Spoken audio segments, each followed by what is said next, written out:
நல்ல ஹெல்த்தியான டேஸ்டியான சுவையான அவல் பாயாசம் டக்குன்னு எப்படி செஞ்சிடலாம்னு பார்க்கலாம் வாங்க. அச்சயகல்பா ஆர்கானிக் நெய் தான் நம்ம யூஸ் பண்ண போறோம். இது பசுமாட்டு நெய் 2 ஸ்பூன். 50 கிராம் அவல் நெய்ல வறுத்துக்கலாம்.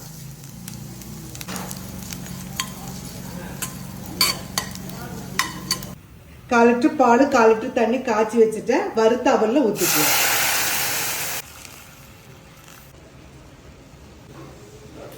நல்லா ஒரு 10 நிமிஷம் நல்லா அவல் வேகணும்.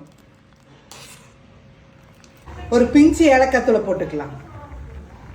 முந்திரி திராட்சை வறுக்கிறதுக்கு நெய் 1 ஸ்பூன் ஊற்றிக்கலாம்.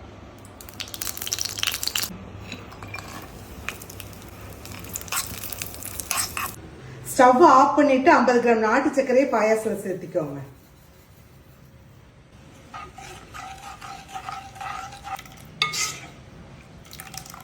நெய்யில வறுத்த திராட்சை முந்திரி போட்டுக்கலாம். பாயாசம் ரெடி.